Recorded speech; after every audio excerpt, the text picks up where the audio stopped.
হরে কৃষ্ণ হরে রাম। আমার শতকোটি প্রণাম ও আপনাদের ভক্তদেরও আমার শতকোটি প্রণাম। আপনার ভক্তদের কাছে আমার অনুরোধ, আমার এই গল্পটা অনেক ইন্টারেস্টিং গল্প, গীতার গল্প। শুনে একটা লাইক শেয়ার সাবস্ক্রাইব করে দেবেন যদি ভালো লাগে। লাইক করতে তো এমন কিছুই কষ্ট হয় না, তা একটা লাইকটা করে দেবেন আর আমার গল্পটা দেখবেন, অনেক কিছু জানতে পারবেন। ব্রহ্মা বিষ্ণু শিবের উৎপত্তি কোথার থেকে, আর এদের বাবা মাই কে ছিল। কালের এক নাম ব্রহ্ম, প্রকৃতিরকে দুর্গা বলা হয়। এখন আর আমাকে কে কি করবে? কাল বলছে যে আমাকে এখন আর কে কি করবে, মনের ইচ্ছা মতো কাজ করব। প্রকৃতি পুনরায় প্রার্থনা করলেন যে একটু তো লজ্জা শরম রাখো। প্রথমত তুমি আমার বড় ভাই হও, কেননা তুমি ওই একই পিতার শব্দশক্তি দ্বারা অণ্ড থেকে উৎপন্ন হয়েছ, আর আমিও ওই পরম পিতার বচন দ্বারা পরে উৎপন্ন হয়েছি। দ্বিতীয়ত তোমার পেট থেকে বাইরে এসেছি, তাহলে আমি তোমার মেয়েও হলাম আর তুমি আমার পিতা হলে। এই পবিত্র সম্পর্কে নষ্ট করা মহাপাপ হবে। আমার কাছে পিতার প্রদান করা শব্দ শক্তি রয়েছে। যতগুলি প্রাণী তুমি বলবে আমি বচন দ্বারা উৎপন্ন করে দেব।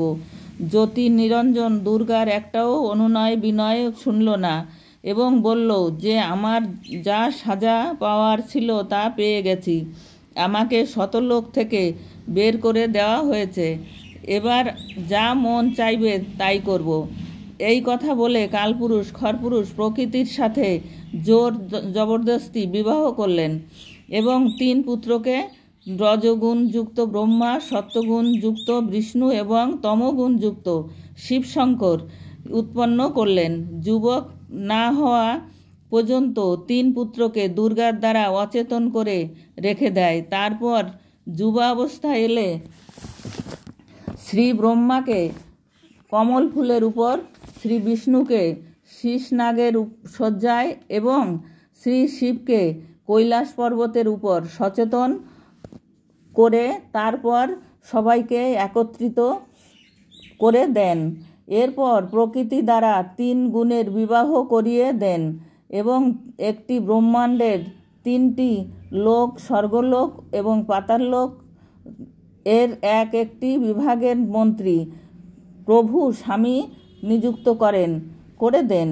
যেমন শ্রী ব্রহ্মাকে রজগুণ বিভাগে এবং বিষ্ণুকে সত্যগুণ বিভাগে এবং শ্রী শিব শঙ্করকে তমগুণ বিভাগের, আর স্বয়ং নিজে গুপ্ত রূপে মহাব্রহ্মা মহাবিষ্ণু ও শিব রূপে একটা ব্রহ্মাণ্ডের মধ্যে একটা ব্রহ্মলোক রচনা করেছে। তার মধ্যে 3টে গুপ্ত স্থান বানিয়ে রেখেছেন। একটি রজগুণ প্রধান স্থান আছে, সেখানে ব্রহ্ম মানে কাল স্বয়ং মহাব্রহ্মা মুখ্যমন্ত্রী রূপে থাকেন এবং নিজের পত্নী দুর্গাকে মহাসাবিত্রী রূপে রাখেন।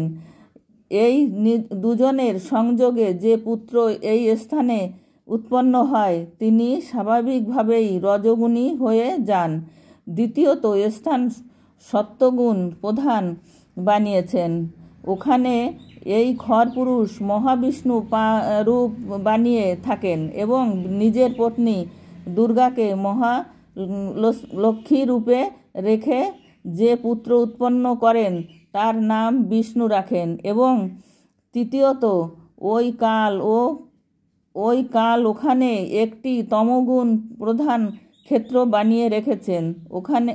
ওখানে উনি স্বয়ং সদাশিব রূপ বানিয়ে থাকেন এবং নিজের পত্নী দুর্গাকে মহাপার্বতী রূপে রাখেন। এই দুজনের পতি পত্নী ব্যবহারে যে পুত্র উৎপন্ন হয় তার নাম শিব রেখে দেন এবং তমগুণ যুক্ত করে দেন। প্রমাণের জন্য দেখুন পবিত্র শিব পুরাণের বিদ্বেশ্বর সংহিতা পৃষ্ঠা 24-26, যেখানে ব্রহ্মা বিষ্ণু শিব রুদ্র এবং মহেশ্বরের থেকে অন্য কেউ সদাশিব রয়েছেন। রুদ্র সংহিতা অধ্যায় 6, 7, 9 এর পৃষ্ঠা নম্বর 100 থেকে 105 110 অনুবাদকারক হনুমান প্রসাদ পোদ্দার গীতা প্রেসে গোরখপুর থেকে প্রকাশিত এবং পবিত্র শ্রীমদ্ দেবী মহাপুরাণ 3য় স্কন্দ পৃষ্ঠা নম্বর 114 থেকে 123 পর্যন্ত, গীতা প্রেসে গোরখপুর থেকে প্রকাশিত, যার অনুবাদক হলেন শ্রী হনুমান প্রসাদ পোদ্দার, চিমনলাল গোস্বামী। তারপর এনাদেরকে ধোকার মধ্যে রেখে নিজের খাওয়ার জন্য জীবদের উৎপত্তি ব্রহ্মার দ্বারা এবং স্থিতি থেকে অপরের প্রতি মায়া মমতার বন্ধন রেখে কালের জালে ফাঁসিয়ে রাখা বিষ্ণুর দ্বারা এবং সংহার, কেননা কালপুরুষকে অভিশাপবশত 1 লক্ষ মানব শরীরধারী প্রাণীদের সূক্ষ্ম শরীর থেকে নোংরা বের করে খেতে হয়। তার জন্য 21তম ব্রহ্মাণ্ডে একটি তপ্তশিলা রাখা আছে, যেটা সততই গরম থাকে। সেখানে উত্তপ্ত করে নোংরা গলিয়ে আহার করেন। জীবাত্মা মরে না, কিন্তু অসহ্য কষ্ট পায়। তারপর প্রাণীদেরকে তাদের কর্মের আধারে অন্য শরীর প্রদান করেন, শিবের দ্বারা করান। যেমন কোনো ঘরে 3টি কক্ষ আছে, এক কক্ষে অশ্লীল চিত্র লাগানো আছে, এই কক্ষে যেতেই মনে মলিন বিচার চলে আসে। দ্বিতীয় কক্ষে সাধু সন্তু ভক্তদের চিত্র লাগানো আছে, ওখানে যেতেই মনে ভালো বিচার এবং প্রভুর প্রতি চিন্তা আসে। তৃতীয় কক্ষে দেশভক্ত শহীদদের চিত্র লাগানো আছে, ওখানে গেলে মনে বিদ্রোহী বা জোশ ভাব উৎপন্ন হয়। এইরূপ ব্রহ্ম মানে কাল নিজের চিন্তা ভাবনা বিচার বুদ্ধি দিয়ে 3 গুণের 3টি বিশেষ স্থানের রচনা করেন। সম্পূর্ণ সৃষ্টি রচনা। প্রভুপ্রেমী আত্মাগণ প্রথমবার যখন নিম্নলিখিত সৃষ্টি রচনা পড়বেন তখন এরকম মনে হবে যে এটা একটা গল্প কথা, পৌরাণিক গল্প কাহিনীর, কিন্তু সমস্ত পবিত্র সদ্গ্রন্থের প্রমাণ পড়বার পরে আপনি গালে হাত দিয়ে বসে যাবেন যে এই আসল বাস্তবিক অমৃত জ্ঞান এতদিন কোথায় লুকানো ছিল। ধৈর্যের সঙ্গে পড়তে থাকুন এবং এই অমৃত জ্ঞানকে সুরক্ষিত রাখুন। আপনার 101 বংশ পর্যন্ত কাজে আসবে। পবিত্র আত্মাগণ কৃপা করে সত্যনারায়ণ অবিনাশী প্রভু সৎপুরুষ দ্বারা রচিত এই সৃষ্টি রচনা স্বাভাবিক আসল জ্ঞান পড়ুন। এই সৃষ্টি রচনার সৎপুরুষ সৎলোকের স্বামী প্রভু, অলোক পুরুষ অলোক লোকের স্বামী প্রভু, স্বামী মানে প্রভু, অগম পুরুষ অগম লোকের স্বামী প্রভু এবং অনামী পুরুষ অনামী লোকের স্বামী।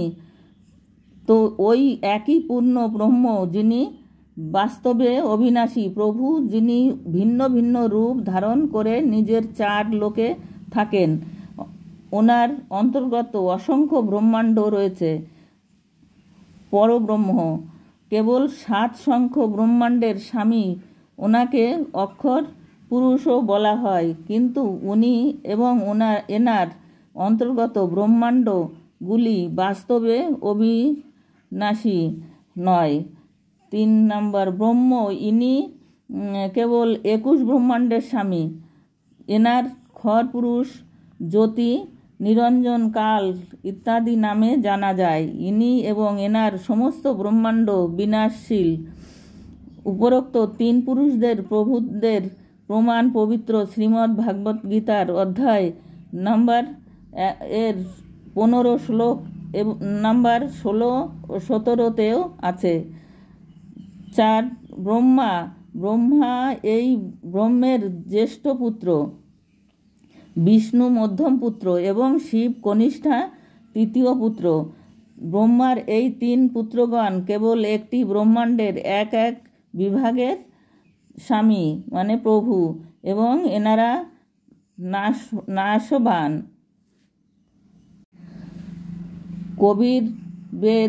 কবির পরমেশ্বর সূক্ষ্ম বেদে অর্থাৎ কবির বাণীতে নিজের দ্বারা রচিত সৃষ্টির জ্ঞান স্বয়ংই বলেছেন, যা হলো নিম্নরূপ। সর্বপ্রথম কেবল একটাই জ্ঞান অনামী মানে অনাময় লোক ছিল, যাকে এক অখ লোকও বলা হয়ে থাকে। পূর্ণ পরমাত্মা ওই অনামী লোকে একা থাকতেন। ওই পরমাত্মার বাস্তবিক নাম কবিরবেদ, অর্থাৎ কবির পরমেশ্বর। সমস্ত আত্মারা ওই পূর্ণ ধ্বনির শরীরে সমাহিত হয়েছিল। এই কবিরবেদের উপমাত্মক পদাধিকার জনিত নাম অনামী পুরুষ। পুরুষের অর্থ হলো প্রভু। প্রভু মানুষকে নিজের স্বরূপে বানিয়েছেন, এই জন্য মানবের নামও পুরুষ হয়েছে। অনামী পুরুষের এক লোমকূপের প্রকাশ শঙ্খ সূর্যের প্রকাশ থেকেও অধিক। আমি তো জানতাম না যে ব্রহ্মা বিষ্ণু শিবের উৎপত্তি কোথা থেকে। এই কালপুরুষ জোর করে নিজের বোন বা মেয়ে বলতে পারেন, তাকে জোরপূর্বক বিবাহ করে এই কাল মানে দুর্গাকে বিয়ে করে তারপরে এই 3 সন্তানের জন্ম দেন। তারা তো ঠিক এমন করে জন্ম হয়েছে যে তাদের মানে তারা ঠিক ভগবান রূপে অবস্থিত, আর তাদের সেইভাবে। আর আমার বাড়ির পাশে রাস্তা, আমি মানে ভালো করে ভিডিও বানাতে পারি না, তাই হরে কৃষ্ণ হরে কৃষ্ণ। আজকে এই পর্যন্ত। আপনারা ভালো থাকুন, সুস্থ থাকুন, আর আমার ভিডিওতে লাইক শেয়ার করে দেবেন আমার অনুরোধ রইল। নমস্কার, ভালো থাকবেন, সুস্থ থাকবেন, আর আমার ভিডিওটা দেখবেন। আবার অনুরোধ করছি ভিডিওটা দেখার জন্যে। আর দেখুন নতুন কিছু ব্রহ্মা বিষ্ণুর শিবের উৎপত্তির কথা, আপনি ভালো কথাই আপনারা দেখুন, জানুন। নমস্কার নমস্কার। আবার কালকে আবার ভিডিও বানাবো।